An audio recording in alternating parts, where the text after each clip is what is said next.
Pete Buttigieg, stop it. Your husband will be home any minute.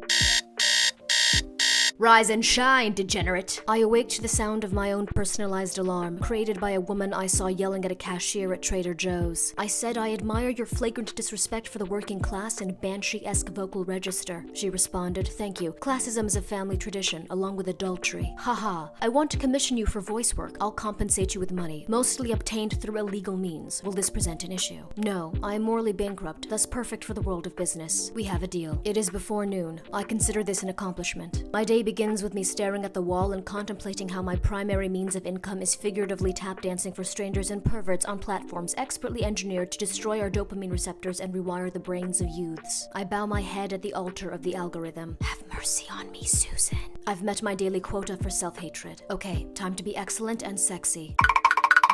The first thing I do is cleanse my body of yesterday's sins. Hello, little teeth. Good morning, mistress. Please, make us pure again. I look like I have rabies. I don't have a skincare routine. I simply will my face and body to naturally exfoliate and moisturize. Can you do that? Then I tinkle. My urine is always crimson red.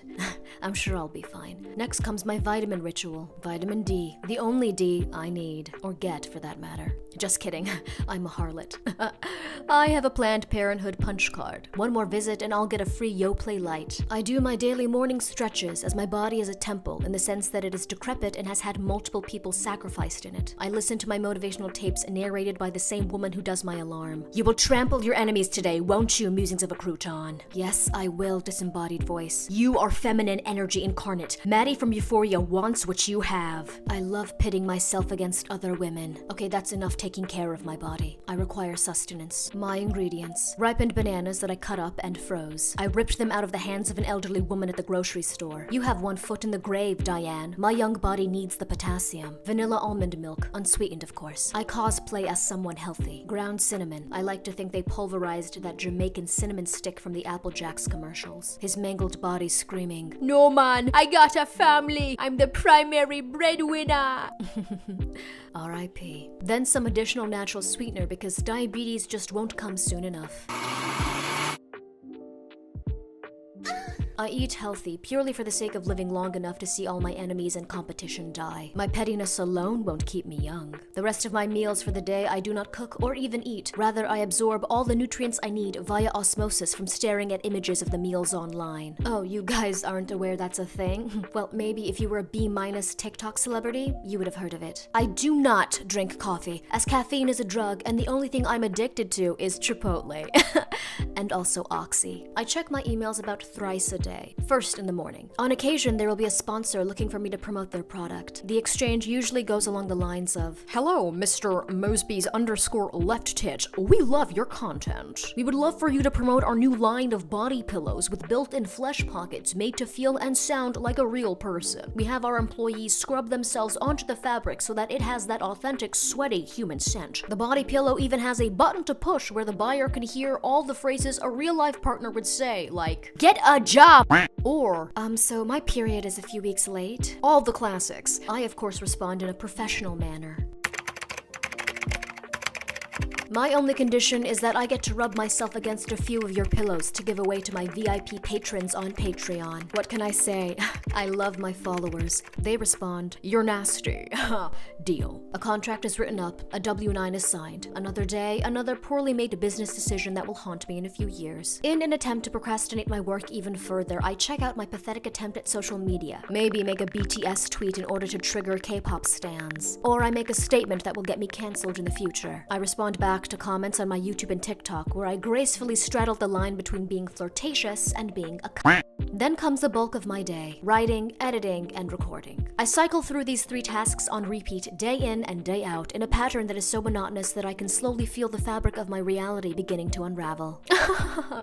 Help me. This is my writing process. I get sporadic moments of inspiration throughout the day during which I will jot down funny ideas. I write down what comes to mind. If I'm feeling extra masochistic, I will force myself to write an outline. I will repeat this process of waltzing around my room, talking out loud to myself like a deranged repair it. I truly do hope these clips of me will be taken out of context in the future and used in a segment on the news called Internet Virality. What it does to the brain. God, if only I were that relevant. I chisel away at my script until it resembles something that my followers will find palatable. Individual TikToks will take up anywhere from 10 minutes to an hour to write, including the necessary final censoring process where I scrub my content clean of anything that the bots might find to be even remotely offensive, thus casting me into the deep hellfire that is demonetization or resuspension from the creator fund. Phew!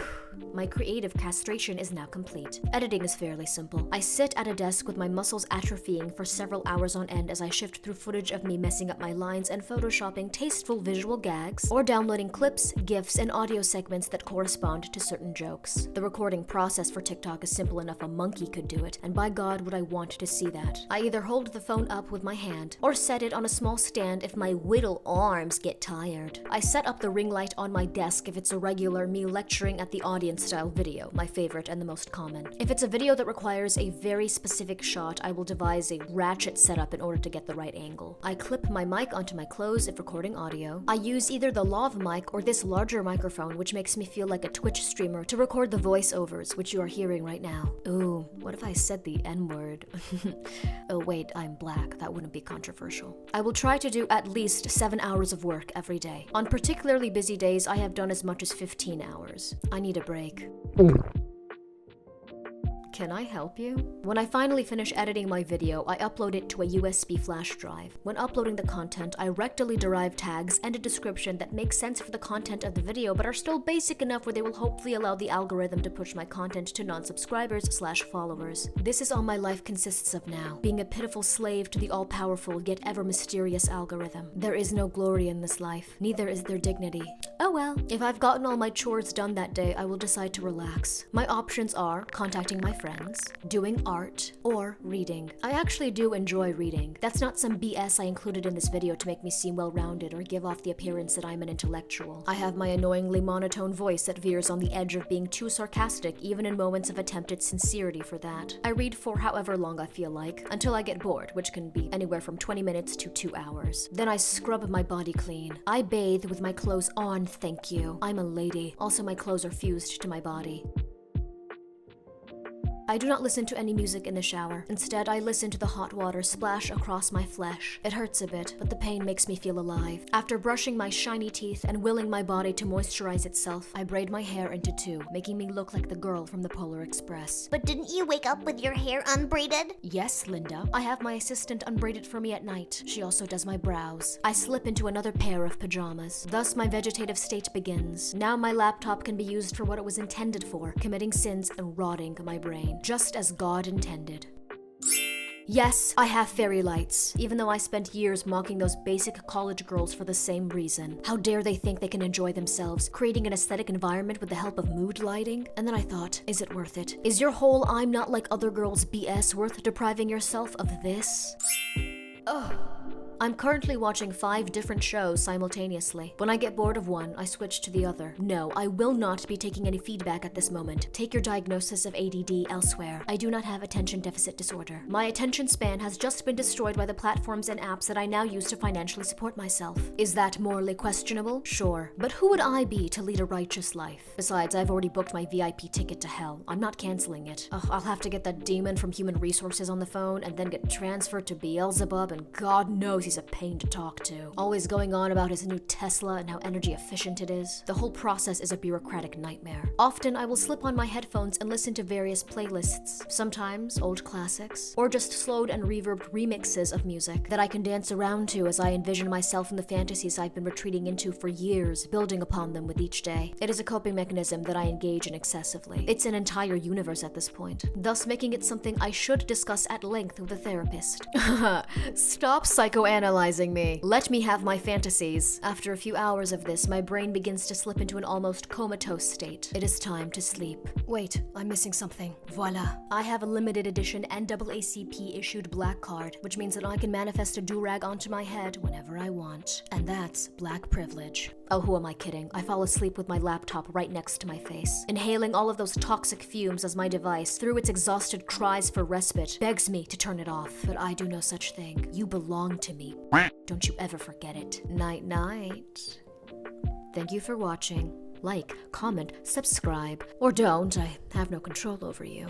Thank you to my lovely top patrons. I admire your loyalty, but I feel that one day, one of you will betray me. Thank you to my other patrons. Your names should be scrolling on screen as I speak. If you would like to donate to my Patreon, the link is in the description down below and also on the screen right now. Bye.